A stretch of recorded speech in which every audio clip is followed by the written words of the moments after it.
नमस्कार. आपण गीता आणि ज्ञानेश्वरी बघत आहोत. आज अष्टांग योगानुसार जसं भीष्माचार्यांनी बरोबर उत्तरायणामध्ये वगैरे वगैरे प्राण सोडलं ते सगळ्यांना माहिती आहे, तसं अष्टांग योगामध्ये कसं आपण बसलं, कसं ओंकार स्वरूप केलं, इथे मूर्ध्नी आकाशात कसं मन ठेवलं किंवा आज्ञाचक्राशी मन ठेवून आपण कसं आपलं प्रयाणकाल करायचं वगैरे, शेवटल्या क्षणी प्रयाणकाल म्हणजे मरताना कसं आपण प्राण सोडलं तर आपल्याला मुक्ती मिळते वगैरे सांगितलं आहे. आणि त्याचबरोबर मग अर्जुन तर खूपच हुशार की समजा मला ते जमलं नाही तर त्याने लगेच त्यावर पण उत्तर दिलेलं आहे की अरे बाबा, तू माझ्याशी सतत 24 तास माझे काम कर, माझ्याशी संलग्न राहा, माझ्या स्मरणात राहा, मग बाकीची सगळी माझी जबाबदारी, अशी गॅरंटी दिलेली आहे. तर ते आपण आज बघूया, दोन्ही गोष्टी बघूया, अष्टांग योगानुसार आणि सतत 24 तास भगवंताची सेवा केल्यावर काय होतं. भगवंत सांगतात की कसा प्रयाणकाल येतो. ठीक आहे. प्रयाणकाले मनसाचलेन भक्त्या युक्तो योग बलेन चैव भ्रुवोर्मध्ये प्राणमावेश्य सम्यक सतम परम पुरुषम उपैति दिव्यम. की प्रयाणकालाच्या वेळेला मनसाचलेन, मन कुठे जातं कुठे न जाऊ देता, भक्त्या युक्तो, विभक्त नसाय तरीच भक्त व्हावे, युक्तो भगवंताशी एकरूप करून, योग बलेने योगाच्या बलाने, भ्रुवोर्मध्ये दोन्ही भुवयांच्या मध्ये, आज्ञाचक्र म्हणा, चक्र इथे म्हणा की इथे म्हणा, कुठे म्हणा, भ्रुवोर्मध्ये प्राणमावेश्य सम्यक, की आपलं प्राण तिथे गोळा करायचं, आणि सतम पुरुषम उपैति दिव्यम, की त्याला मग तो तेजस्वी पुरुष होऊन परमपुरुषाला प्राप्त होतो. परमपुरुष कोणता आहे? परम म्हणजे भगवंत, पुरुष म्हणजे काय? भगवंत. त्याच्याशी तो येऊन एकरूप होतो. खरं पाहिलं तर 24 तास आपण एकरूप होऊ शकतो. 24 तास आपण आपलं जीवन मरण आणि सगळं बघू शकतो खरं पाहिलं तर. पण आता काय असतं की शास्त्रानुसार वगैरे सांगा वगैरे, तर मग त्यानुसार मग ज्ञानेश्वर महाराज आणि श्रीकृष्ण सांगतात. तर या अव्यंग वाण्या ब्रह्मादे, अव्यंग वाण्या म्हणजे ब्रह्म जे आहे ते अव्यंग आहे, त्याच्यात काहीही व्यंग नाही. तुम्ही बघा, नुसतं तुम्ही रस्त्यावर जा आणि आपली पाठ पलटवून पुढे जायला लागतात, लोक आपल्याला नावं ठेवायला लागतात, व्यंग शोधतात.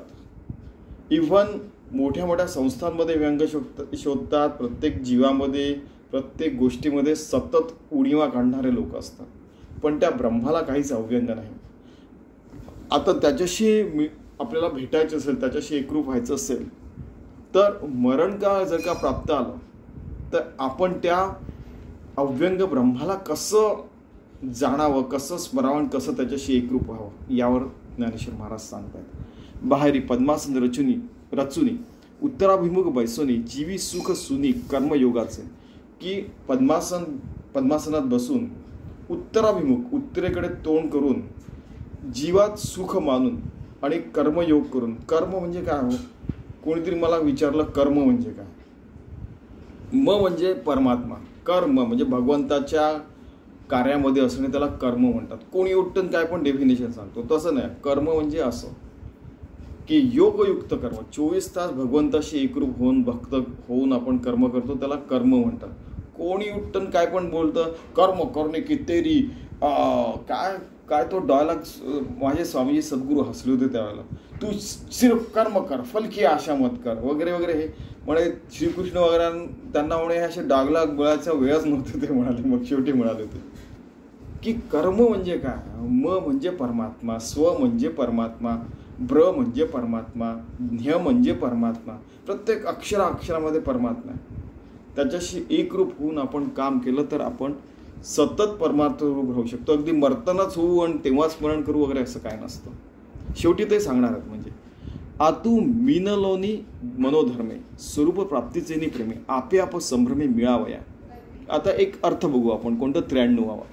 आत मन एकाग्र झाल्याने व आत्मस्वरूपा प्राप्तीच्या प्रेमाने आपल्या ठिकाणी आपण समारंभाने मिळवणा करता वगैरे वगैरे. बघा तुम्ही की अगदी समारंभ आतमध्ये करायचा आणि नंतर आपण एकरूप व्हायचं वगैरे.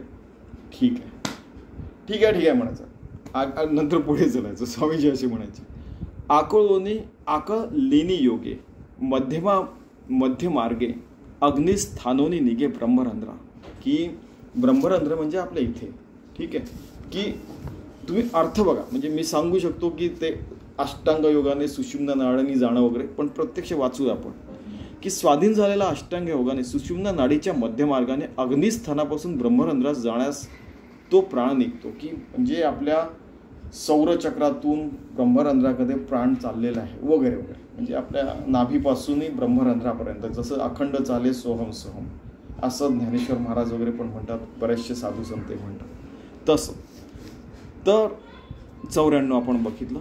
मग तेथं अचित चित्ताचा सांगा तू, आहाच वाळा दिसे मांडू तू, तेथं प्राणू गगना अंतू संचरेला, की प्राण असा गगनाशी येऊन संचरतो. परी मनाचे स्थैर्य धरिला, भक्तीचीने भावना भरला, योग बळे आवरला सज्ज होणे, की मनाचं स्थैर्य झालेलं आहे, भक्तीच्या भावाने तो परिपूर्ण झालेला आहे, योग पूर्ण आवळलेला आहे आणि तो योगरूप झालेला आहे. आणि आता तो सज्ज आहे की मराला सज्ज, की प्राण त्यागायला सज्ज आहे. म्हणजे तो जळजळा ते विरवितू, भ्रूलता माझी रचतू, जैसा घंटानाद लजी घंटेसीच होय, की तो म्हणजे आता प्राण इथे गेल्यावर काय होतं की खरा यांचा बोलण्याचा अर्थ असा आहे की आता अशी लता जशी लटकली असते झाडावर, की प्राण त्यांनी सगळे इथे आणून ठेवलं आणि आता देह जो असाच राहिलेला तो कधीही पडू शकतो. आता अशा प्रकारचं त्यांचं यांचं ट्रान्सलेशन बघा तुम्ही कसं असतं. 97 कुठे आहे, तो प्राणवायू चेतन व अचेतन पदार्थ नाहीसे करून भुवयामध्ये संचार करतो आणि तिथे लय पाहतोय, ज्याप्रमाणे घंटेचा नाद घंटेत लय पाहतो वगैरे वगैरे वगैरे, की आता तो त्या इतका एकरूप झालेला आहे की आता तो भगवंताशी की त्याचा देह कधीही पडू शकतो, असा त्याचा खरं तर अर्थ आहे. पण चला आपण पुढे चालत राहायचं.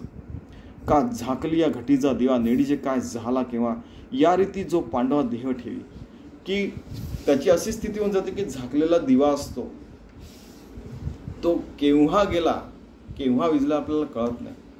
तसं तो प्राण इथे एकरूप करतो, त्यानंतर तो कधी मेला कळतच नाही. तुम्हाला आता आपल्या रोजच्या शब्दांमध्ये आपण म्हणतो तो केव्हा मेला, केव्हा गेला, केव्हा बरेचसे शब्द, ते त्यांचं प्राणावसान झालं, हो त्यांचा देहांत झाला, ते he has left his body वगैरे जे असतात की नाही, ते आपले नेहमीचे शब्द त्या स्टाईलनी सांगितलं तुम्हाला, की त्याचा केव्हा देह पडला कळतच नाही. ते इतके शांत झालेले असतात आणि त्यांचं बरेचसे लोक असे शांतपणे जीवन पण जगतात. आणि मी असे हजारो लोक बघितले भारतामध्ये. ठीक आहे. तो केवळ परब्रह्म, ज्या परमपुरुष ऐसे नाम, ते माझे निजधाम होऊन ठाके. तो परब्रह्माशी एकरूप झालेला तो परम सुखामध्ये असतो आणि त्या स्वरूपामध्येच परमात्माशी एकरूप झालेला असतो. आणि तो केव्हा मला येऊन मिळाला, केव्हा त्याचा देह पडला, त्याला स्वतःलाही कळत नाही, लोकांनाही कळत नाही, आणि तो पण माझ्याशी एकरूप झालेला असतो. अशा प्रकारे अष्टांग योगाने तुम्ही तुमचं देह ठेवू शकता. आणि असे आपल्या भारतामध्ये कित्येक उदाहरण आहेत की ज्यांनी असं अष्टांग योगाच्या मार्गाने आपला देह ठेवलेला. गजानन महाराजांचं उदाहरण बघा, प्रत्यक्ष उदाहरण. आणि नंतर मग लोक टेस्ट पण करतात की टाळूवर लोणी ठेवतात, गरम असली तर टाळू, किंवा हे असलं कपाळावर, कोणी छातीवर वगैरे, बऱ्याचशा काय काय गोष्टी असतात. आता तुम्हाला तर माहीत असेल सगळं की तो जिवंत आहे की मेलेला आहे व्यक्ती वगैरे, या शब्दांमध्ये पण बोलणारे आणि बघणारे लोक असतात. जे असतात डॉक्टर लोक हार्टबीट्स चेक करून वगैरे जातात, मग ते डिक्लेअर करतात की हार्टबीट 0 झालेली आहे वगैरे वगैरे वगैरे. बरेचदा त्यांना हे पण गोष्टी माहीत नसतात की अशा कित्येक योग संकल्पना आपल्यामध्ये, आपल्या भारतामध्ये, की सगळं काही 0, हार्टबीट 0, त्यानंतर पल्स बीट 0 आहे आणि तो जिवंत आहे आणि तो ज्ञानामध्ये बसलेला आहे. अशा पण आता त्यामुळे त्या फंदात पडायचंच नाही आपल्याला. फक्त त्यांनी श्रीकृष्णांनी सांगितलं ते आपण ऐकतोय की असं होऊ शकतं. अंत जर का तुला अष्टांग योगाने प्राणोत्क्रमण, तुला म्हणजे प्राण देवाच्या चरणी ठेवायचं असेल, देवामध्ये मिसळून घ्यायचं असेल आणि आत्मस्वरूप व्हायचं असेल, प्रयाण काळ म्हणजे मरणाच्या वेळेला, तुम्ही विचार करा की किती फिट बॉडी पाहिजे, की पद्मासन घालून बसेल, त्यानंतर तो बरोबर प्राणायाम करून आपल्या नाभीपासून ब्रह्मरंध्रामध्ये तो प्राण आणून ठेवेल आणि त्यानंतर तो त्याची इच्छा तो प्राणोत्क्रमण करेल. आणि त्याची इच्छा नसेल तर मग ते चांगदेवांसारखं होतं की 1400 वर्ष जगले ते. आणि मग त्यांना देहाचं एवढा लोभ की त्यांना 1400 वर्ष, अरे तू म्हणजे मग ते अरे चांग्या म्हणजे काय, आपली मुक्ताई 7 वर्षाची त्यांची मग गुरु झाली होती, केवळ त्यांचा अहंकार जावा, अजून काय. ठीक आहे, पुढे जाऊया. आज हे पूर्णच बघूया, जेणेकरून काय होईल की जनरली एक एक टॉपिक कव्हर करत पुढे जाणं योग्य वाटतं. ठीक आहे. यदक्षरम वेदविदो वदन्ति विशन्ति यततो वीतरागः यदिच्छन्तो ब्रह्मचर्यं चरन्ति तत्ते पदम संग्रहण प्रवेक्षे. हे बघा, त्यांनी म्हटलं की यत अक्षरम, जे अक्षर आहे, जे क्षर होत नाही, अविनाशी आहे, असं वेदविद वदन्ति, म्हणजे जे वेदांचे उपदेशांचं जे शास्त्रज्ञ लोक असतात, शास्त्र म्हणजे जाणणारे. ठीक आहे. तर ते म्हणतात की ते विशंती येतो तो वीतराग म्हणजे त्यांना पूर्ण या संसारांपासून ते परान्मुख झालेले आहे. आणि खरं तर संसारात जगूनही त्याच्याशी परान्मुख राहू शकतो आपण, जसं आपण डिटॅच राहू शकतो असं म्हणतो. आणि अशा प्रकारे वीतराग झालेले की ज्यांचा राग म्हणजे वीतराग म्हणजे काय, जे विरक्त झालेले. ठीक आहे. आणि त्यांच्यामध्ये काही इच्छा आकांक्षा नाही राहिल्या किंवा ज्या आहेत त्या सतत आपोआप पूर्ण होतात वगैरे वगैरे, असं त्यांचं जे जीवन असतं. यदिच्छन्तो ब्रह्मचर्य, की ते ब्रह्मचर्याचे आचरण करणारे असतात आणि ते चरंती म्हणजे आचरण करतात. तत्ते पदं संग्रहण प्रवक्ष्ये, की ते सगळं काही भगवंताचं आत्मस्वरूपात ते सगळं काही संग्रह करून ठेवतात, असा त्याचा अर्थ होतो. की बाबा की सतत भगवंताचं नामस्मरण, सतत भगवंताच्या स्वरूपात राहिलं तर सगळं गोळा होऊन जाईल ना, मग ते घनस्वरूप होऊन जाईल ना आपल्या आतमध्ये, आहे की नाही. म्हणजे आपली काया चैतन्यमय होऊन जाईल ना, असं त्यांना म्हणायचं आहे. अगदी शब्दांचा अर्थ बघितला तर काहीतरी मग ते काय होईल की ते जसं पुस्तकी ज्ञानासारखं नाही, अनुभवातलं सांगितलं तर ते बरं असतं, असं ज्ञानेश्वर महाराज म्हणतात. सकाळ जाणण्या जे लाणी ती जाणीयेची जे खाणी ती या ज्ञानियांची आयणी ज्या ते अक्षर म्हणते. की सगळं जे ज्ञान असतं संपूर्ण ज्ञान झालेलं आहे, सर्वज्ञ झालं असतं म्हणतात ना जे लोक, त्या ज्ञानाची तो खाण होऊन जातो. कोण, जो वेदज्ञ होऊन जातो, जो परमात्मा स्वरूप होऊन जातो आणि जो शेवटल्या क्षणी असा अष्टांग योगाच्या दृष्टीने पद्मासनात बसून आपलं प्राणोत्क्रमण करतो आहे. ठीक आहे. आता आपण याचं ट्रान्सलेशन बघूया. जे ज्ञान संपूर्ण ज्ञानाचा शेवट आहे, त्या ज्ञानाची केवळ खाणच आहे. त्या ब्रह्मज्ञानांच्या बुद्धीने ज्यास ब्रह्मस्वरूप अविनाशी असे म्हणतात वगैरे वगैरे, असं जो झालेला आहे, होणार आहे वगैरे वगैरे जे आहे त्या ज्ञानी माणसाबद्दल बोलतात. चंड वातेही न मोडे ते गगनची की पुढे वाचूनच जरी होईल मेहुडे तरी उरेल कायचं, की तो त्या परब्रह्म तत्वाशी तो एकरूप झालेला आहे. त्याचं ते खरं तर वर्णन आहे, पण हे ट्रान्सलेशनमध्ये काहीतरी वेगळं असतं. की गगनामध्ये जर का ढग आले तर ते विरून जातात वाऱ्याने, पण किती हवा आली, कितीही काही लोकांनी कितीही बोललो, काही केलं तरी ते आपल्या परमार्थापासून, आपल्या ध्यानापासून, आपल्या भगवंताशी एकरूप जे असतात त्याच्यापासून तो चळत नाही, ढळत नाही. किती प्रचंड वारे आले आणि ढग आले, त्या वाऱ्यापुढे टिकत नाहीत, तसं त्याच्यासमोर ह्या गोष्टी यांनी काय काय असं लिहिलेलं आहे, त्याच्यासमोर टिकत नाही त्याच्या ज्ञानासमोर. कारण की तो आणि त्याचे ज्ञान, तो आणि परमात्मा हे वेगळे नसतात, एकरूप झालेले असतात असं त्यांना म्हणायचं. तेवी जाणण्या ते आकळले जे जाणवलेपणेची उमाळले मग नेणवेची त्या ते म्हणते अक्षर सहज आहे. की जाणलं तर काय जाणलं, उमजलं तर काय उमजलं, आणि नाही जाणलं तर काय नाही जाणलं, आणि नाही समजलं तर काय नाही समजलं, आणि क्षर आहे तर काय क्षर आहे, अक्षर आहे तर काय अक्षर आहे, ते सगळंच्या सगळं परब्रह्म तत्वच आहे. म्हणून वेदविद नर म्हणती जे ते अक्षर ते प्रकृतीचे परमात्म रूप. की वेदविद जे म्हणतात, नर माणूस म्हणजे बायका पण राहू शकतात, या फालतू फंडात नाही पडायचं आपल्याला. म्हणते जे ते अक्षर ते अक्षर स्वरूप आहेत आणि त्यालाच प्रकृतीच्या पलीकडचे परमात्म रूप आहे, त्याला तेच म्हणतात आणि त्याच्याशी तो एकरूप झालेला असतो. खरं पाहिलं तो जन्मभर साधना केल्यामुळे तो भगवंताशी एकरूप असतो आणि त्यामुळे तो अंतकाळी पण तो भगवंताशी एकरूप होऊनच प्राणोत्क्रमण करू शकतो. आणि विषयांचे विष उलंडून जे सर्वेंद्रिया प्रायश्चित्त देवनी आहाती देहाच्या बैसुनी झाडात. की झाडात म्हणजे झाडा केला म्हणजे काय, दिवस रात्र मेहनत करून भगवंताशी एकरूप झालेला आहे. विषाचं जे विष असतं त्याच्या पलीकडे गेला आहे. सर्व इंद्रियांना प्रायश्चित्त दिलेलं आहे आणि जो देह आहे त्याची की झाडी केलेली आहे, झाडा केलेला आहे. की म्हणजे खूप लोकांनी नाव ठेवले, स्वतःनी पण त्याच्यातलं वाईट वाईट गोष्टी काढून शोधून शुद्ध सत्वगुणी झालेला जो व्यक्ती आहे, की ज्याच्यात आपण खूप कलंक शोधायचा प्रयत्न केला, एक एक चुका शोधायचा प्रयत्न केला तरी सापडत नाही आहे, अशी ती व्यक्ती होऊन गेलेली, शुद्ध एकदम परमात्मा स्वरूपच झालेली असंच म्हणू शकता तुम्ही. ते यापरी विरक्त ज्याची निरंतर वाट पाहत निष्कामासी अभिप्रेत सर्वदा जे, की ते इतके विरक्त झालेले आहे, इतके निरंतर भगवंताच्या एकरूपी होण्याकरता इतके लालायित झालेले आहेत, निष्काम झालेले आहेत आणि ते सर्वदा भगवंताशी एकरूप राहायचा प्रयत्न करतात आणि झालेली असतात. जियाची आवडी न गणिती ब्रह्मचर्याची साखळ निष्ठुर होऊन बापुडी इंद्रिय करते, की त्यांचं इतकं वैराग्य आहे की समजा रसगुल्ला समोर नेऊन गेला, रसगुल्ल्याचा ताट गेला तरी त्यांना ते खायची इच्छा नसते. केवळ मग कोणीतरी म्हटलं तर एक खाल्ला म्हणजे नावापुरता ती गोष्ट वेगळी. की जेवढं आवश्यक आहे, नीड बेस्ट ग्रीड बेस्ट नाही, आवश्यक ते करतात, ते खातात अगदी हापाल्यासारखं, अजून पाहिजे अजून पाहिजे.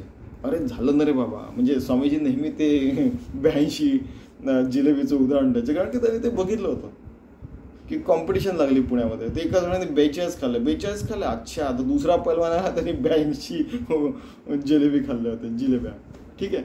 ऐसे जे पद दुर्लभ आणि अगाध, ज्याचे थडियेचे वेद चुबकुळीला ठेले. वा, की असं जे पद आहे, पद म्हणजे काय हो?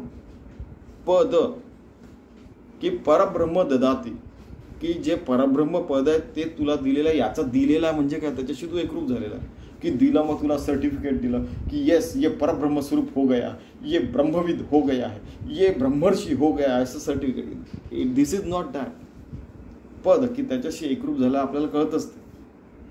कोणी दुरून माणसांनी बघितलं तरी काय होतं, आणि त्याला आतमध्ये त्याला कळत असतं, भले लोकांना कळलं नाही कळलं तरी, कारण की तो स्वतःशी प्रामाणिक असतो. आणि हे दुर्लभ आहे, अगाध आहे. आणि वेद सुद्धा ज्याच्यात चुपकळण्याचा म्हणजे त्याच्यात बुडी मारायचा प्रयत्न करतात की काय सुंदर परब्रह्म तत्व आहे, पण तेही जाऊ शकले नाही. ते पण शेवटी नेती म्हणायला लागले. नेती ठीक आहे. ते पुरुष होती जे यापुरी लया जाती तरी पार्थ ह्याची स्थिती एक वेळ सांगो, की जे पुरुष असतात ते या प्रकारे त्या स्थितीला जातात. आता काय सांगू. तेथे अर्जुन म्हणे तरी स्वामी ह्याची म्हणा होतो पामी, तेव्हा सहज कृपा केली तुम्ही, तरी बोलीचे काळजी. तुम्ही सांगितलं तर ठीक आहे, पण आता अर्जुन ते विचारणार आहे की समजा मला प्रयाणकाली असं पद्मासन बसता आलंच नाही, अष्टांग जमलाच नाही, तुम्ही काय करू. पुढे येणार आहे ते परी बोलाय ते अतिसोपे, तेथे मळीतले त्रिभुवने दीपे, तुझं काय नेणं संक्षेपे सांग नाही. की अरे बाबा हे तुला तर खूपच सोपं वाटतंय, तू त्रिभुवनाचा दीप आहे, म्हणजे अनंतकोटी ब्रह्मांड नायक आहेस तू. तरी मना या बाहेरीकडे यावयाची सवय मोडे, हे हृदयाच्या ढेपुढे तैसे कीजे, की हे मन बाहेर भटकत आहे, त्याला हृदयामध्ये आतमध्ये मला बुडवून भगवंताच्या स्मरणात बुडवून ठेव ना, असं काहीतरी कर ना तू. ठीक आहे. सर्व दान आणि संयम मनोहृदय निरुद्धच्या मूर्ध्याधायात्मानं प्राणाम अस्तित्व योग धारणा, म्हणजे काय की सर्व इंद्रियांचं नियमन करून, म्हणजे डिसिप्लिन लावून इंद्रियांना, आणि हृदयाच्या ठिकाणी मन असं एकवटून आपला प्राणवायू मस्तकामध्ये ठेवून आणि योगाचरणामध्ये स्थित होऊन, त्यांचं ट्रान्सलेशन असंच काहीतरी आहे. सर्व इंद्रियांचं नियमन करून हृदयाच्या ठिकाणी मनाचा निरोध करून आणि आपल्या प्राणवायू मस्तकामध्ये ठेवून योगाचरणामध्ये स्थित होऊन, म्हणजे त्या स्थितीमध्ये बसून वगैरे हे पूर्ण वाचतो आपण. ओमिकित्येकाक्षरम ब्रह्म व्याहरण मामुस्मरण, की माझं तू ओम एकाक्षराचे ब्रह्म आहे, ते त्याचं स्मरण तो माणूस करतो जो म्हणजे प्राण आपलं त्यागणार आहे तो. यह प्रयाती त्याच्या देह स याती परमामगती, की तो देहाचा त्याग करणार असतो, तर करून जातो खरं पाहिलं तर तो अत्यंत श्रेष्ठ गतीला जातो वगैरे असं म्हणतात. की तो ओम ओम ओम करतोय, त्यानंतर मग हो ओम मनातल्या मनात त्याचं होतं, आणि त्याचा प्राण ब्रह्मरंध्रामध्ये तो भगवंताशी मिळून जातो आणि तो योगरूप होऊन जातो. आणि केव्हा गेला कळतही नाही. जसं झाकलेला दिवा असतो, आपण बघितलं की दिवा आहे असा, तो असा झाकलेला, तो केव्हा गेला कळत सुद्धा नाही. इतके सुंदर त्यांचा अंत होतो वगैरे वगैरे असं काय केलं. ठीक आहे, तर हे दोन्ही श्लोक आपण बघूया. सर्वद्वाराणी संयम मनोहृदय निरुद्धच मूर्ध्याधायात्मान प्राणमास्थितो योगधारा, की मग सर्व इंद्रियांचं नियमन करून आपण बघितलं. आता ज्ञानेश्वर महाराज म्हणतात, परी हे तरीच घडे जरी संयमाची अखंडे सर्वद्वारी कवाडे काळासाठी, की अखंड संयम, अखंड आपण त्या विरागी वृत्तीने राहिलो तरच हे पॉसिबल आहे. पूर्ण जन्मभर, बरं का, की एक क्षण वगैरे नाही तरी, आणि आवश्यक तेवढंच द्यायचं. पोटाला जेवढी भूक आहे तेवढंच, नाकाला जेवढी भूक आहे, डोळ्यांना वगैरे, असं सगळ्या पंचज्ञानेंद्रिय पंचकर्मेंद्रिय पूर्ण संघात ज्याला जे जे आवश्यक आहे तेवढं तेवढं द्यायचं, असं स्वामीजी म्हणायचं. इथे पण तेच दिलेलं. तरी सहजे मन कोंडले हृदयीची असेल उगले जैसे करचरणी मोडले परिवरून सांडे, की सहज मन कोंडलेलं आहे म्हणजे देवाचं एकरूप झालेलं आहे. असं जबरदस्तीने कोंडून ठेवलं तर काय होत नाही. काही दिवस आपल्याला जशी परीक्षा असते तेव्हा काही दिवस अभ्यास करावा लागतो, होत, मग काही दिवसांनी अभ्यास आपोआपच आवडायला लागतो. ज्याला जी गोष्ट आवडते त्यात तो एक्सपर्ट होऊन जातो. इनफॅक्ट असं असतं.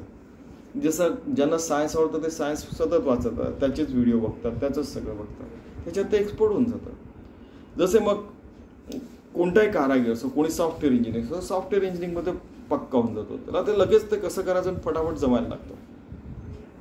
प्रत्येक विषयामध्ये कोणी ना कोणीतरी एक्सपर्ट असतंच. 8 अब्ज लोक आहेत शेवटी, ठीक आहे.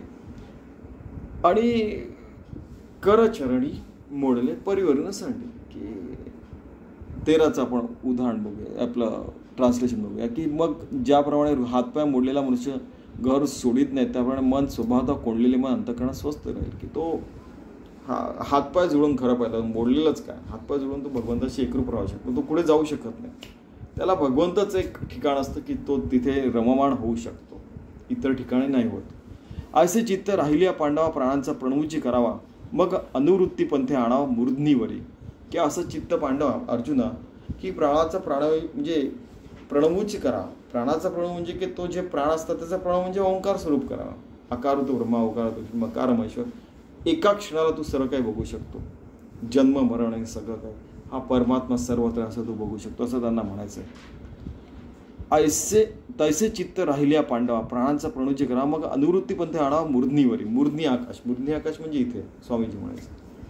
तेथे आकाशी मिळे न मिळे तैसा धारणा बळे जो मात्रात्रय मावळे अर्धबिंबी, की अशा प्रकारे मग अकारुत ब्रह्मा, ओकारात मकार महेश्वर आणि बिंदू स्वरूप होऊन जातं, की ते एक ब्रह्मरंध्रामध्ये बिंदू स्वरूप होतो आणि तो बिंदू मग ठेंबुटा सागरी बुडाला असं होऊन जातं, असं स्वामीजींनी सांगितलं. आणि सत्य आहे, म्हणजे खूप जणांना अनुभव येतो हा.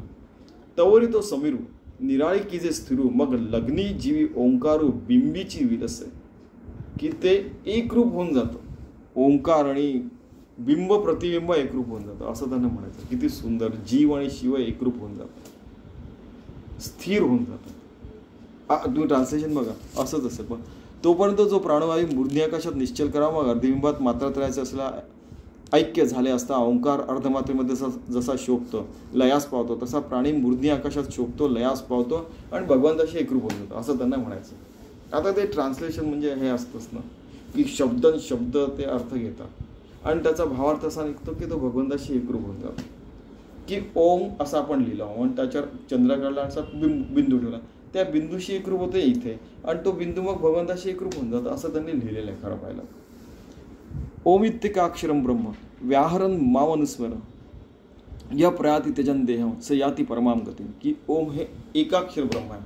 त्याचा उच्चार करताना आणि तो उच्चार करताना भगवंताचं असं स्मरण करतो आहे आणि मग आपला देह पडून राहिलेला आहे, त्याला कळत आहे आणि मग तो देह आता पडणार आहे तर तो सोडून देतो, देहाला सोडून देतो आणि परमात्म्याला पकडून घेतो, त्याला उत्तम गती मिळते. बघा किती सुंदर आहे.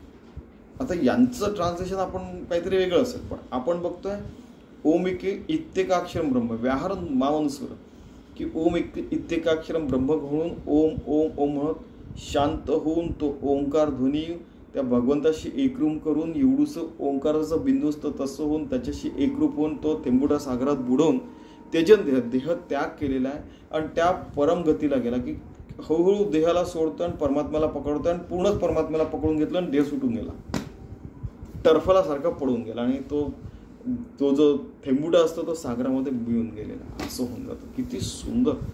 तुम्ही एक्सपिरियन्स करून बघा, काय जबरदस्त आहे. ज्ञानेश्वरी, दासबोध वगैरे हे सगळे ग्रंथ आणि गीता पण.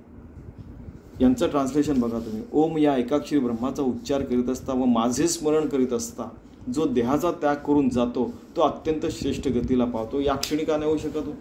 जिवंतपणे का नाही होऊ शकत? होऊ शकतो. मग आपण सतत भगवंताशी एकरूपच राहू ना जन्मभर. असा विचार करायला पाहिजे आणि असं राहायला पाहिजे असे स्वामीजी म्हणायचे की कधीतरी अंतकाळ येईल आणि कधी मग ते आपण करू, कोणाला माहिती. कारण की अशा घडलेल्या गोष्टी होत्या त्यांच्यासमोर की अचानक कोणाचा तरी ॲक्सिडेंट झाला आणि त्या म्हणजे मग त्या बेशुद्ध होत असं अवस्थेतच कोणी गेलं तर मग काय करणार. त्यामुळे आत्तापासूनच देर इज नो टुमॉरो, या क्षणी आपण केलं तर बघा म्हणजे किती सुंदर इन्स्पिरेशनल आहे.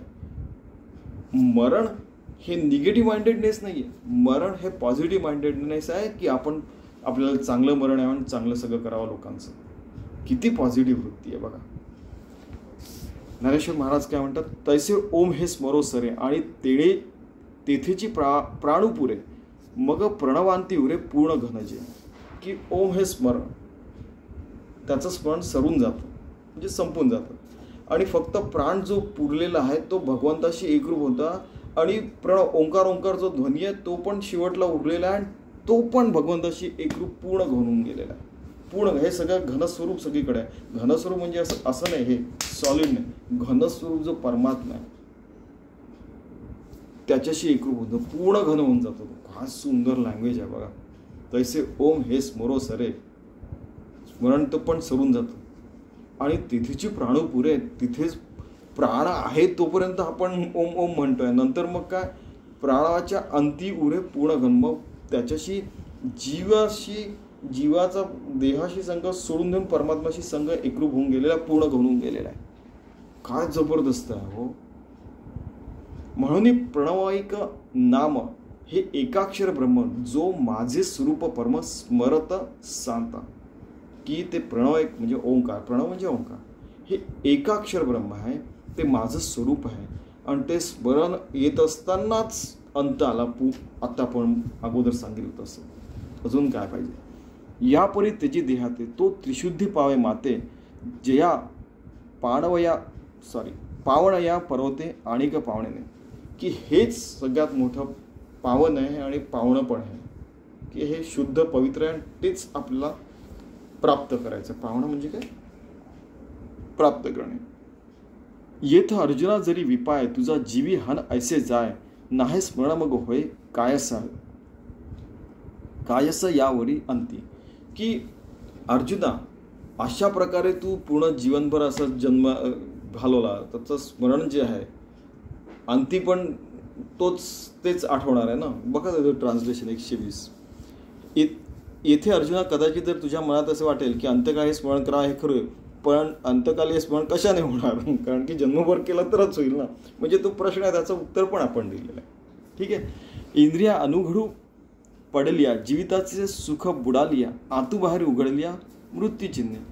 की आपण सरळ ट्रान्सलेशन बघायचं की त्यावेळेस योग साधनेस कोणी बसावे, इंद्रियांचा निग्रह कोणी करावा, बरोबर आहे की नाही, शेवटला क्षणी. तरी मग ऐसे ध्वनी जणे थारा देशी हो मनी पै नित्य सेवेला मी निदानी सेवक होय. की तसंच तू याची शंका मनात आणू नकोस रे बाबा. जो भक्त आहे, सतत जन्मभर माझी सेवा केलेली आहे, 24 तास श्वासाने, डोळ्यांनी, मनाने, बुद्धीने, हाताने, पूर्ण रक्ताभिसरणाने सगळ्यांनी तू माझी सेवा केलीस, तर तू का मला येऊन नाही मिळणार याची शंकाच ठेवू नको. तू मला येऊन मिळशीलच, तुला मुक्ती मिळेलच अशी गॅरंटी देतात भगवंत. अनन्य चेता सततम योमाम स्मृती नित्यशः तस्याहम सुलभ पार्थ नित्ययुक्तस्य योगिनः मामुपेत्य पुनर्जन्म दुःखालयम अशाश्वतम नाप्नुवंती महात्मान संसिद्धीम परमागती. म्हणजे काय की आपण यांचं ट्रान्सलेशन बघून नंतर आपण बाहेर बघू. यावेळेस आपण उलटं बघू. पार्थ जो सतत अनन्य चित्तून नित्य माझं स्मरण करतो त्या माझ्याशी निरंतर एकवटलेल्या योगाला मी सुलभच आहे. ही श्रेष्ठ स्थिती प्राप्त झालेल्या महात्म्यांना मजप्रत आल्यानंतर दुःखाचे आगर असलेलं व नश्वर असा पुनर्जन्म प्राप्त होत नाही. आता आपण आपला भावार्थ बघूया. आनंद चेता सतत की जो अनन्य आहे भगवंताशी, अनन्य अनन्य म्हणजे की जो भगवंताशी एकरूप झाला, त्याला सेपरेट करू शकत नाही, म्हणजे तो भक्त आहे. सतत म्हणजे सतत आहे. स्मरती निश्चित, त्याच्याशी एकरूप असताना तो स्वतःचं स्मरण करेल ना. कुणाचं समजा नाव राम असेल, तू कोण आहे? मी राम आहे म्हणेन ना, आहे की नाही? तसं नित्यशा, तो नित्यशा त्याच्या स्वतःशीच एकरूप असतो, भगवंताशी म्हणजे स्वतःशीच. तस्याहम, त्यालाच सुलभा पाडतो, त्यालाच मी अत्यंत सुलभ आहे, सोपा आहे. नित्य युक्तस्य योगिना, आणि तोच माझ्याशी एकरूप आहे. नित्य, नित्य म्हणजे नेहमी, युक्त म्हणजे भगवंताशी एकरूप, योगी झालेला, युक्तस्य योगिना, योगिना पण म्हटलेला आहे. ठीक आहे, की प्रत्येक शब्दाचा अर्थ शेवटी तोच निघतो. पृथ्वी सॉलिड स्टेटमध्ये भगवंत, पाणी लिक्विड स्टेटमध्ये भगवंत, गॅसियस म्हणजे वायू स्वरूपात भगवंत, प्लाझ्मा स्टेट सूर्य स्वरूपात भगवंत, आकाश आकाश स्थितीत भगवंत, सर्व ठिकाणी भगवंतच असतो, असं ते स्पष्ट सांगतात. आणि सहा म्हणजे पंचमामध्ये जर सहावं काय तर परमात्मा, सहा तो परमात्माच मी आहे. मामुपेत्य पुनर्जन्म. आता पुनर्जन्म या उपायामुळे काय होतं की पुनर्जन्म त्याला मिळत नाही. दुःखालय जे असतं प्रत्येक, तुम्ही बघा ना की जगी सर्व सुखी असा कोण आहे, आपले समर्थ रामदास म्हणतो, तर कोणीच सुखी नाही, त्यांना काही ना काहीतरी दुःख असतं. मग स्वामीजींनी एकदा म्हटलं की अरे आकाश फाटलेलं आहे प्रत्येकाच्या जीवनामध्ये, म्हणजे किती ठिगळं लावलं तरी आकाश फाटकच असतं, कोणाचंच जीवन परिपूर्ण नसतं. आणि त्यामुळे ते दुःखाचं आलय असतं आणि अशाश्वत असतं सगळं जीवन, की आज जे आहे ते उद्या नाही राहणार. काहीतरी आज आपण गरीब येतो तर उद्या आपण श्रीमंत हो, आज आपलं जो काहीच नाही तर उद्या काहीतरी येईल, आज सगळं काय आपलं जो उद्या काहीच नाही राहणार, असं काही पण होऊ शकतं. आज जिवंत उद्या मेलेले राहतील काही जण, ऐकेन असं होऊ शकतं. म्हणजे या जीवनामध्ये काही पण होऊ शकतं आणि ह्या पूर्ण जगामध्ये. ठीक आहे, तर हे अशाश्वत आहे. नापनुवंती महात्मानं संसिद्धी परमागती, की पुन्हा तो जन्माला येत नाही. तो महात्मा, महान आत्मा जो भगवंताशी एकरूप झाला त्याला महा म्हणजे काय मोठा आत्मा होऊन गेला ना तो. आणि संसिद्धी परमागती, तो परमगतीला गेलेला असतो. ठीक आहे, हीच सगळ्यात मोठी सिद्धी आहे. अष्टमहासिद्धी आहे, पाहिजे ते इच्छा परिपूर्ण करतात, मोठे होऊ शकतात, लहान होऊ शकतात. आणि लघिमा वगैरे तुम्हाला माहिती आहे, आणि लघिमा प्रकार तुम्हाला तर अष्टमहासिद्धी तर माहितीच असतील, लहान लहान मुलांना आपल्या भारतात माहीत असतं. ठीक आहे, तर त्याच्या पलीकडे जातात ते. तुम्ही मला एक सांगा की आता समजा आपण म्हणलं की ऐसा करून गाणे आपण तसं केलं वगैरे, आणि स्वतः आपली समजा आपली इच्छा आपण वापरली आणि ते झालं. आता असं घडलेली गोष्ट आहे, समजा की एकदा काय झालं, एका जणांनी म्हटलं की असं करा, आणि त्याला खरंच तो ते जे काय म्हणाला तसं ते झालं. अरे यार, त्यावेळेला मी असं म्हटलं असतं तर बघा तुम्ही, त्यावेळेला मी असं म्हटलं असतं की एका मुलाने म्हटलं की नाही 100 रुपये मिळाले, त्याला खरंच रस्त्यात 100 रुपये सापडले. घडलेली गोष्ट सांगतोय. एक जण अरे 5 रुपये किती रुपये, त्याला खरंच आम्ही इथनं आपल्या लोकलमधनं मुंबईच्या उतरलो, खाली त्याला 5 रुपये सापडले. अरे यार, मैंने अगर बोला रहता मैं अरबपती बनना चाहिए तो मैं अभी अरबपती बन गया रहता. म्हणजे या घडलेल्या गोष्टी गमतीने सांगतो. तर बोलण्याचा अर्थ असा आहे की आपल्या सर्व रिद्धी सिद्धी, आपले सगळे प्रयत्न आत्मज्ञानाकडेच लावायला पाहिजे, असं ते म्हणतात. उगीचच भलत्या ठिकाणी प्रयत्न करून शेवटी वाया जाणार हो, किती गोळा करणार आहे. तुम्ही बघा या घडलेल्या गोष्टी आहेत, आणि हे रेकॉर्डेड हिस्ट्रीमध्ये. आणि तुम्ही बघा की ज्यांचे समजा 5,000 वर्षापूर्वी, 4,000, 3,000, 2,000, 1,000 वर्षापूर्वी ज्यांचे पूर्वज राजे होते, आत्ता काही काही जण ते रस्त्यावर पण हिंडतात आहेत. ते काही जण अक्षरशः भिक्षा मागत राहतात. काही जण असे आहेत की ज्यांचे 1000 वर्षापूर्वी भिक्षा मागणारे लोक आता ते आहेत ते राजे झालेले, किंवा काहीतरी थोडेसे चांगल्या पदावर वगैरे वगैरे असं काय. म्हणजे तुम्ही बघा की हे कधी वर खाली होऊ शकतं. समजा आपण आपले जीन्स घेतले की आपला DNA आहे, की समजा आपण कोणत्या तरी घराण्यात जन्मला तर कधी दर 5 आणि 7 पिढ्यानंतर खालीवर सगळं सुरू असतं. आणि कधी कधी तर काय होतं की इतके भयानक शाप लागतात, कारण की ते चित्रविचित्र गोष्टी करतात की लोहलोष्ट पाषाण होऊन जातं. दगडांची, एक जण म्हणाला की सर दगडांची संख्या खूप वाढते, पृथ्वीचं वजन वाढतंय. बरोबर आहे, पापा वाढतात त्याचा अर्थ लोहलोष्ट पाषाण. जबरदस्त. म्हणजे पुढे जाऊ आपण. जे विषयांशी तिळांजळी देऊनी प्रवृत्तीवरी निगड वावनी माते हृदय सुनी भोगितात. की या तिलांजलीवरचं एकदा स्वामीजी म्हणत होते की तिलांजली, आणि ते म्हणजे एक कोणी वारलं की त्यांना आपण तिलांजली देतो आणि मग असं ते करतो आपण की माझा या जीवापासून आता संबंध तुटला बाबा. तसा विषयांना तिलांजली दिलेल्या की आवश्यक तेवढं करीन, अनावश्यक जी ग्रीड आहे त्याला मी तिलांजली दिलेली आहे. आता त्या फालतू गोष्टींच्या मागे मी लागणार नाही. ठीक आहे, असं ठरवून तो सतत भगवंताशी एकरूप राहतो. आता काय होतं, कधी कधी काय होतं की अशा लोकांची म्हणजे खूप कठीण परीक्षा पण घेतली जाते की त्यांना म्हणजे जेवायलाच नाही देणार, खायलाच नाही देणार, त्यांना नोकरीच नाही देणार, त्यांचा कुठेतरी कठीण परिस्थितीत टाकून देतील. एक दोन क्षण कोणालाही दुःख होईल, पण इतर वेळेला ते भगवंताशी एकरूपच असतात, कारण की त्यांनी या फालतू गोष्टीला आधीच तिलांजली दिलेली असते. प्रवृत्तीवर निगड वावणी माते हृदय सुनी भोगितात. की प्रवृत्तीवर निगड वावणे. आता तुम्ही याचा एक आपण सरळ एकदा अर्थ बघूया ते जे म्हणतात, कारण मग भावार्थ सांगतो. 24 कुठे, जे विषयानं तिलांजली देऊन प्रवृत्तीला बेडी घालून मला अंतःकरणात साठवून माझ्या स्वरूपाचा अनुभव घेतात. की प्रवृत्तीवर निगड वावणे, की त्या प्रवृत्ती येतात आपल्या, काय काय सुरू असतं आपल्या मनामध्ये. तर माते म्हणजे माझ्या हृदयात ते येऊन एकरूप होतात, की त्यांचा देह माझा देह एकरूप होऊन जातो. आणि त्या हृदयात मध्ये सून म्हणजे काय हो, सून म्हणजे काय, सूने म्हणजे की ते एकांतात एकटे झालेले आहेत, भगवंताशी एकरूप झालेले. एकांत म्हणजे काय, एक अंत, एकाचा अंत झाला की म्हणजे काय, परमात्मा एक आहे त्याचा पण अंत झाला, म्हणजे आपण परमात्माशी एकरूप झालेला, असा त्याचा अर्थ आहे. म्हणजे कोणी उठतो कोणताही शब्द वापरतो, पण त्याचा अर्थ बघा ना तुम्ही, भोगी जाते. आणि ते भोगतात म्हणजे काय, की समजा तुम्हाला एक झापण मारली तर तुला पण ते भोगावं लागेल. हे शब्द लहान लहान मुलांचे ऐकलेले म्हणून सांगतो. तसं नाही, भोगी जाते म्हणजे काय, त्या भगवंताशी एकरूप झालेलं असतं आणि त्या भगवंत पदाशी, भगवंताच्या आनंदाशी एकरूप होऊन त्याचं ते घनत्व उपभोग करत असतात.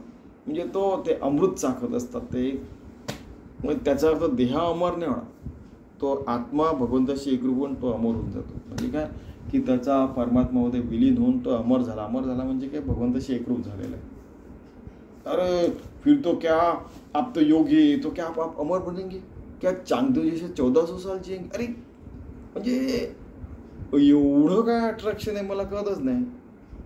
मरणारच आहेत सगळेजण ना, असं स्वामीजी पण म्हणायचे की प्रत्येक जण जाणार आहे. परी भोगत्या नारायणुका भेटणे नाही शुद्धाधिका तेथ चक्षुराधिका कवण पाडू. की त्या भगवंताशी एकरूप झाल्यावर क्षुधा तृषा वगैरे म्हणजे भूक लागणं वगैरे ते सगळं नगण्य होऊन जातं. की डोळ्याने बघणं वगैरे वगैरे ते भगवंताशी एकरूप झाल्यावर डोळ्याने बघणं, कानाने ऐकणं, भूक लागणं वगैरे सगळं नगण्य होऊन जातं. असे निरंतर एकवटले जे अंतःकरणी मजसी लिगडले मीची होऊन आटले उपास येते. की ते भगवंताशी एकरूप होऊन सतत बाकी सगळं आटूनच गेलेलं आहे, फक्त भगवंतच उरला अंतःकरणामध्ये, तर माझ्याशी एकरूपच होऊन राहतात. ते ध्यावासानं जे पावे ते तीही माते स्मराय मग मी आज जरी पावावे तरी उपास तिथे काय असे. की जर का मीच मिळालेलं आहे तर माझ्यापासून दुरून कसं जाणार. त्याचं देहावसन झालं तरी मन बुद्धी आत्मा सगळं भगवंताशी एकरूप होऊन गेलेलं आहे, त्याला मुक्ती मिळाली, तो सतत माझ्या स्मरणात आहे. तर मग तो जाणार कुठे, म्हणजे तो माझ्याशीच एकरूप झाला तर तो कुठे जाणार. एकरूप झाला तर दुसरं कायच आहे काय आहे. एकदा कबर बद्दल सांगत होतो की कबर ज्याची कबरच नाही बनवू शकत, म्हणजे ज्याला काय आपण एखादा माणूस 6 फूट बाय 3 फूटच्या याच्यात त्याला गाडतो आपण, परमात्म्याला कुठे गाडणार आहे, तो अमर आहे ना, आणि तो इन्फायनाईट आहे, त्याची कबरच नाही बनवू शकत. अल्लाह यहोवा इज इन्फायनाईट.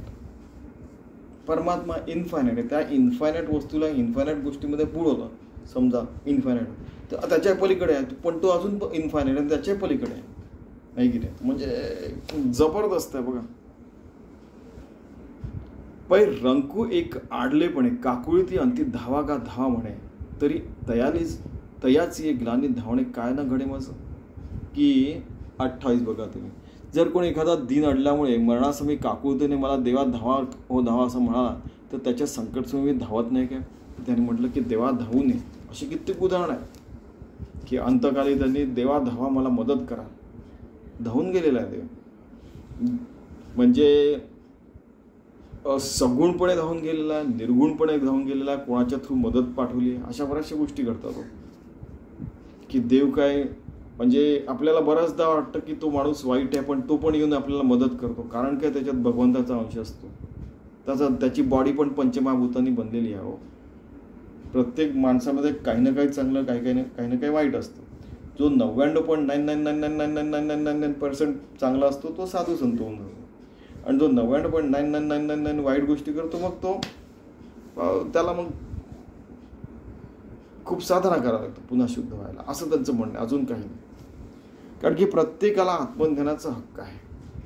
ठीक आहे, प्रत्येकजण आत्मज्ञान मिळवू शकतो, ब्रह्मज्ञानी होऊ शकतो, बुद्ध होऊ शकतो, कृष्ण होऊ शकतो, राम होऊ शकतो, त्यांच्याशी एकरूप होऊ शकतो, आत्मज्ञानी होऊ शकतो. आणि भक्ताही त्याची दशा तरी भक्तीचा सोसू काय असा, म्हणून हा ध्वनी आहे ऐसा न वाखाणावा. की मग काय होतं की 29 बघू आपण, की भक्तांची जर तीच अवस्था होत असेल तर मग भक्तीचा एवढा हव्यास तरी कशाला करायचा. म्हणून अशा प्रकारच्या शंकेला तू महत्त्व देऊ नको. की भक्त सुद्धा म्हणते की देवा धाव रे बाबा आता. मग त्यांची भक्ती चुकीची आहे ना. की देवावर विश्वास नाही, मग किती भक्ती केली तर विश्वास नाही तर आपण काय कोणाकरता करतोय भक्ती, काय शो ऑफ करतोय आपण नाही. तर तसं भगवंतामध्ये आणि भक्तामध्ये काही फरक नसतो. आणि ते जे दिखाऊ वृत्तीने भक्ती करतात ते देवा धाव रे बा म्हणतात, तर ते चुकीचं आहे. एखाद्या वेळेला तर कोणी पण म्हणू शकते की देवा धाव रे बाबा आता.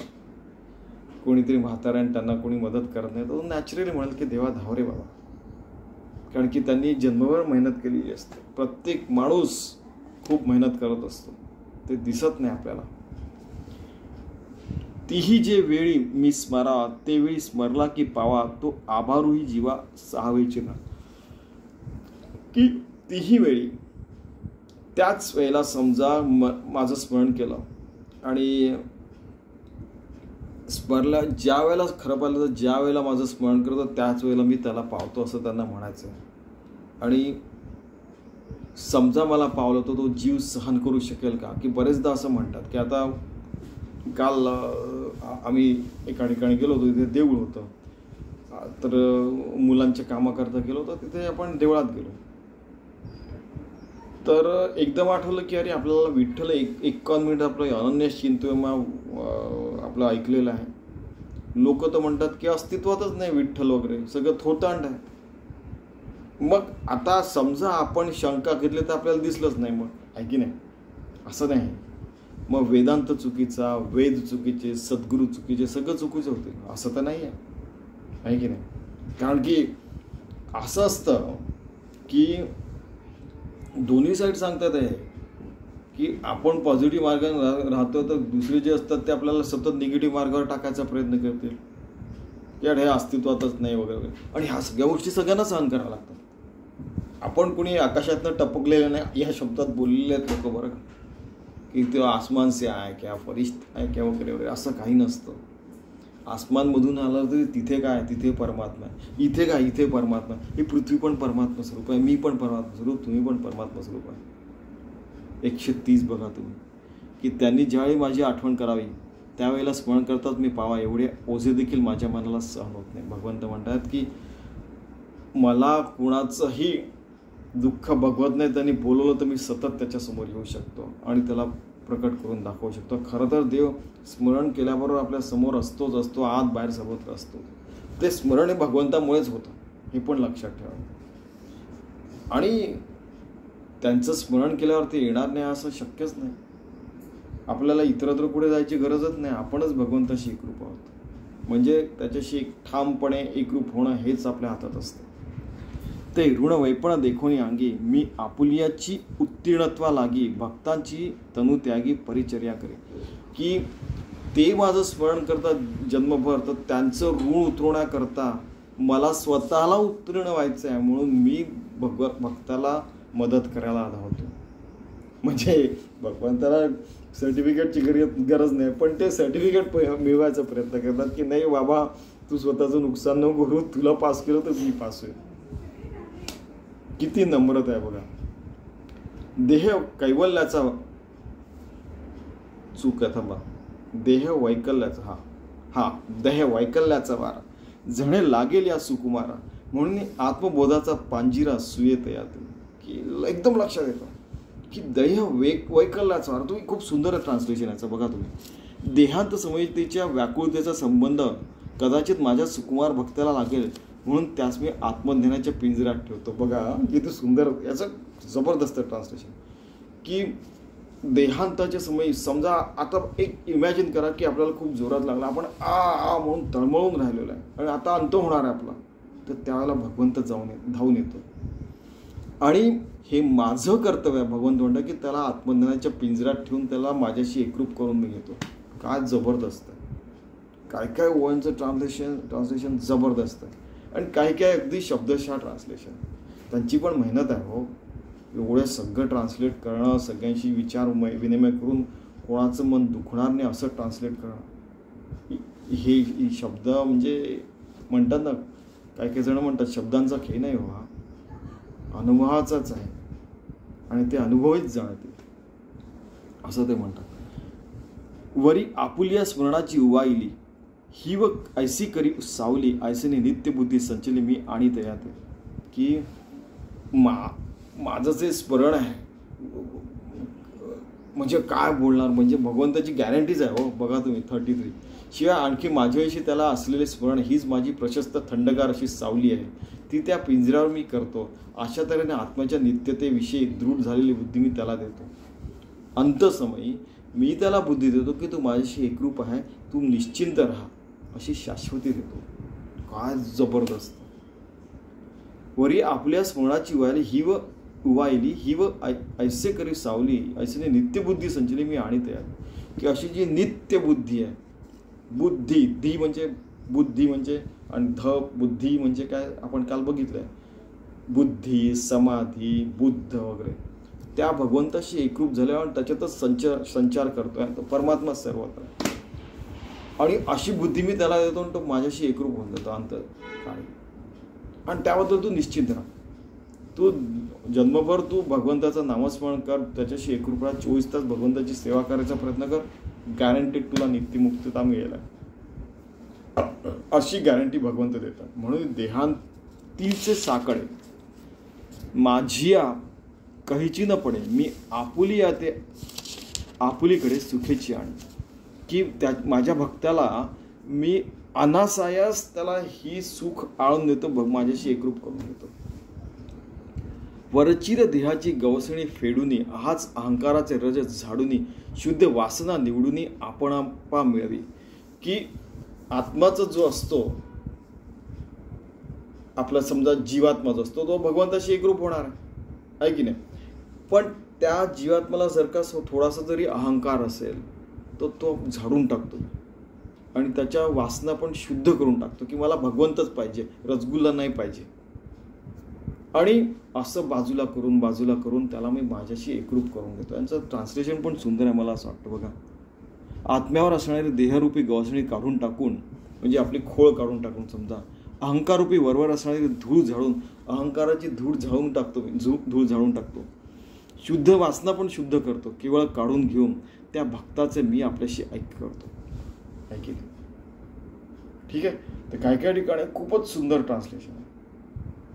आणि भक्ता तरी देही विशेष एक वंकीचा ठाव नाही, म्हणून अव्हेर करिता काही वियोग ऐसा न वाटे.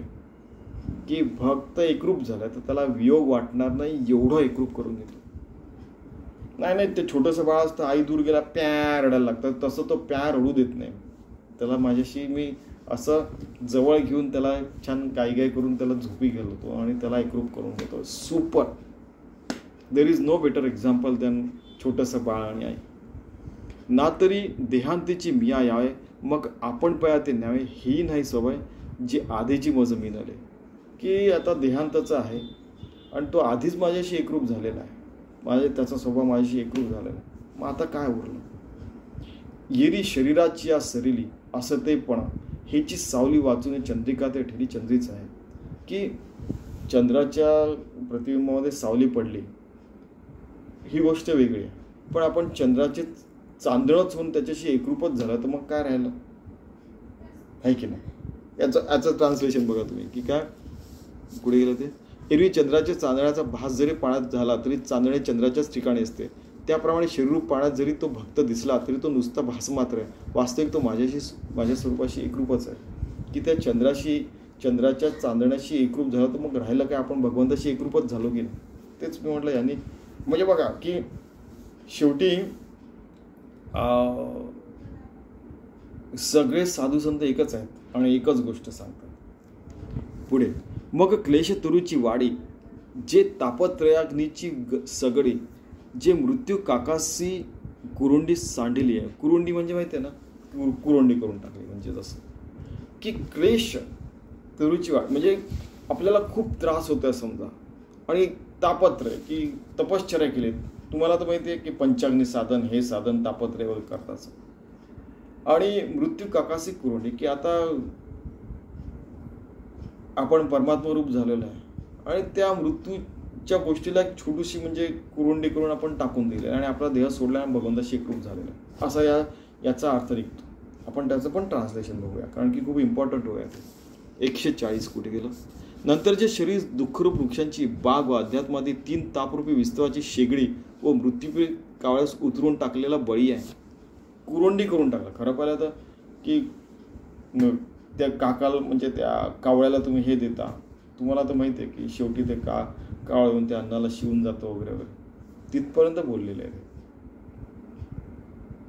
की शेवटी इतकी सुंदर आपण तपश्चर्या केली, इतके सुंदर फुल आणून वाहिले, छान पूजा केली भगवंताची, काय काय आपण सुंदर साधना सगळ्या करतो, आणि शेवटी काय की 3ही ताप म्हणजे आपण हे केले, तपश्चर्या केली, आणि त्या तपश्चर्येवर आपण स्वतःला बसवलेल्या त्या अग्नीवर, आणि मग त्या अग्नीला जसं आपण हवन देतो तसं आपण स्वतःला हवनात टाकल्या. तुम्हाला माहिती आहे ना, अहंकाराचा दिवपूत जाळती वगैरे वगैरे, आणि सगळ्यात शेवटी नैवेद्य आपण आपल्या स्वतःला पूर्ण नैवेद्य करून भगवंताला समर्पित केलेलं, आणि इथं काहीच उरलं नाही. मग आता मग उरलं काय, भगवत स्वरूपच उरलं असं त्यांना सगळं काही म्हणायचं.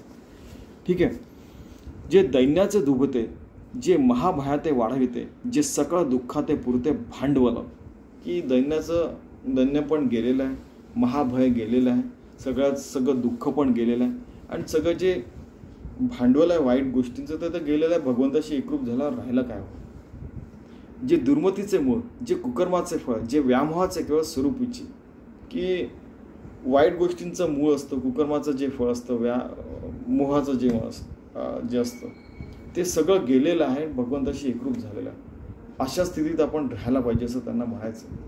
जे संसाराचे बैसणे, जे विकाराचे उद्याने, जे सकळ रोगांचे भाणे वाढिले आहे, की संसाराचे म्हणजे संसारच डोक्यात खुपसून बसलेला आहे, या शब्दात ते बोलतात आहे, आणि विकाराचे उद्यान वाढलेले आहे, खूप सारे रोग आलेले आहे. सगळ्यात मोठा रोग कोणता की भवरोग झालेला आहे, आणि हे आपण वाढवायचा प्रयत्न करतोय. असं न होता भगवंताचं स्मरण वाढवायला पाहिजे. प्रत्येक ठिकाणी ते हे सांगतात आणि त्याची उलटी गोष्ट पण खरी असते या पर्टिक्युलर याच्यात. दुसरं तुम्ही म्हणाल की नाही परमात्माचं सांगितलं मग असं पाहिजे, ते नाही. या ठिकाणी आपण हे बघायचं, प्रत्येक ठिकाणी उलटा अर्थ घ्यायचा नाही. प्रत्येक ठिकाणी आपण दोन्ही साईड बघायचं आणि पॉझिटिव्ह अर्थ घेऊन पुढे जायचं. जे काळाचा खिच्च उशिटा, जे आशेचा अंगवठा, जन्ममरणाचा वळिंबटा स्वभावायचे. 44 बघू आपण समजा, की जे मृत्यूचे खाऊन राहिलेले अन्न आहेत, जे मूर्तिवंत आशय, जे जन्ममृत्यूची स्वाभाविक वाहती वाट आहे वगैरे वगैरे, जे भुलीचं भारीव, जे विकल्पाचे ओतीव किंबहुना पेव विंचवाचे, की इथे पण बघा की जे भ्रमाचे भरलेले व संशयाचे ओतलेले फार काय सांगा, जे विंचवाचे पेव आहे. ठीक आहे. म्हणजे काय म्हणायचं आहे की हे जीवन या सगळ्या गोष्टींनी भरलेलं आहे, वाईट गोष्टींनी, आणि त्या सगळ्या वाईट गोष्टींमधना पण तिलांजली दिली, स्वतःच्या देहाला मनाला पण तिलांजली दिली, तर आपण भगवंताशी एकरूप होऊन जातो. आणि तिलांजली देताना आपण सांगायचं की बाबा हे तू बघ भगवंता, म्हणजे मग त्यांचाही उद्धार होऊन जातो. किती व्यापक विचाराने विचार करतात बघा. जे व्याघ्राचे क्षेत्र, जे पणांगणाचे मैत्र, जे विषय विज्ञान यंत्र सुपूजित, की वाघ घेऊन खाऊन जाईल वगैरे वगैरे फालतू गोष्टी आहे, विज्ञान यंत्र वगैरे वगैरे सगळं काही, जे लावेचा कळवळा निवालिया विशोधकाचा गळा, जे विश्वास आंगळा संच चोराचा, की चोर येतात आहे, सगळ्या गोष्टी चोरून घेऊन जातात आहे, विवेक तर अगदी म्हणजे दारात ठेवून विवेक सोडूनच आपण काम करतोय वगैरे वगैरे अशा सगळ्या गोष्टी, आणि फालतू गोष्टींचा लळा लागलेला वगैरे अशा गोष्टींमध्ये आपण गुंतायचं नाही, आपण परमात्म्याशी एकरूप राहायचं असं ते सावध करतात. जे कोढियाचे खेळ, जे काळा सर्पाचे मार्दव, जे गोरीचे स्वभाव गायनचे, की काळा सर्प असतो त्याच्यामध्ये या पूर्ण वाईट गोष्टींमध्ये, आणि त्यालाच खरं तर काळा सर्पालाच बोलवायचं काम करतायत वाईट गोष्टी करून, आणि त्याच्यात आपलं नुकसान तर आहे, पण त्या काळा सर्पाला त्याला त्याचं खाद्य मिळेल, पण आपलं मात्र आपण नुकसान करून घेऊ असं त्यांना सगळं काही सांगायचं. जे वैर्याचा पाहुणेरू, जे दुर्जनाचा आदरू, हे असो जे सागरू अनर्थाचा, की जे आपलं जे जीवन आहे आपलं असं नको व्हायला, कसं नको व्हायला, की दुर्जनाचा आपण आदर करतोय आणि अनर्थाचा सागर बनलेला असं आपलं जीवन नको. आपण परमात्म्याशी एकरूप राहायचं, 24 तास भगवंताची सेवाच करायची, तरच मग आपल्याला अंतकाळ व्यवस्थित होईल आणि भगवंताशी एकरूप होऊन आपण नित्यमुक्त होऊन जाऊ. खरं पाहिलं तर त्याच्याही पलीकडे जाऊ आणि इतरांनाही आपल्यामुळे फायदा होईल असा त्याचा पण अर्थ आहे. की मग तुम्ही तर स्वार्थी झाले हो, स्वतःची मुक्ती बघताय. प्रत्येक ठिकाणी इतकं पिडलेलं असतं आमच्यासारख्या लोकांना, की इतकं म्हणजे टाईम टेस्टेड म्हणतात ना तसं, की इतकं म्हणजे काय बोलणार जाऊ दे. जे स्वप्नी देखील स्वप्न, जे मृगजय सासिंदले वन, जे धूम्र रजांचे गगन ओतले आहे. याचा अर्थ खूप सुंदर आहे, मला असं वाटतं. बघा तुम्ही, जे शरीर स्वप्नात पाहिलेलं स्वप्न आहे अथवा मृगजयाच्या पाण्याने भरास आलेले रान आहे, किंवा जे शरीर म्हणजे धुराच्या कणांचे बनलेले आकाश आहे, असे अनर्थकारक व खोटे जे शरीर आहेत, जे पुरुष माझे अमर्याद स्वरूपच होऊन राहिलेले आहेत, त्यास पुन्हा प्राप्त होत नाही. असे जे आहे शरीर ते न पवतीची पुढती न, जे होणी ठेले अपार स्वरूप माझे. की या स्वप्नातल्या स्वप्नामध्ये समर्थांनी पण तेच सांगितलं होतं, की जे मृगजळ आहे, धूम्ररजांचे गगन आहे, गगनामध्ये असे धूर साठवलेलं आहे, तसं हे सगळं जग आहे, त्याच्यातले आपण काही कण आहोत, आणि तरी मी करत बसलं तर गेलं सगळं. तर हे शरीर जे आहे ते शरीर मन बुद्धी आत्मा भगवंताशी एकरूप करून टाकलं. समजा बघा, त्या मूळ स्वरूपात परमात्मा असेल तर आपलं समजा शरीर म्हणजे काय, चैतन्य मात्राचे कोंभ, म्हणजे ज्ञानेश्वरांच्या हातापायांना कोंभ म्हटलं, की चैतन्याचे कोंभ म्हटलेलं आहे. तर तसं ते होऊन जातात आणि ते स्वरूपाशी, माझ्या स्वरूपाशी एकरूप होऊन जातात, आणि ते जन्मभर स्वरूपाशी एकरूप असतात. त्यामुळे त्यांना अंतकाळी पण तसा अंत मिळतो आणि ते माझ्याशी एकरूप होऊन त्यांचं सगळं जीवन धन्य होऊन जातं, आणि मग ते स्वरूपात एकरूप होऊन जातात. आणि मग काय, त्यांचं जीवन धन्य होतं, आधीच सांगितलं. आणि असं धन्य जीवन आपल्याला जगायचं आहे. 24 तास भगवंताची सेवा, भगवंताची पूजा करायची आहे. प्रत्येक कर्मातून, प्रत्येक श्वासागणित, प्रत्येक कणातून प्रत्येकाशी व्यवस्थित वागून सगळं काही व्यवस्थित करायचं. चला आपण असं जीवन जगायचा प्रयत्न करू, जेणेकरून आपला प्रयाण काळ पण व्यवस्थित होईल. या देह ठेवायचा आणि सतत भगवंताशी एकरूप राहिल्यानंतर मग राहिलाच काय, नाही, परमात्माच एक होईल, परमात्माच एक राहिला, आणि त्याला मग आपण योग होऊन जाऊ, भक्त होऊन जाऊ, त्या भगवंताशी सतत एकरूप राहू. ठीक आहे, असं जीवन जगायचा प्रयत्न करूया. धन्यवाद.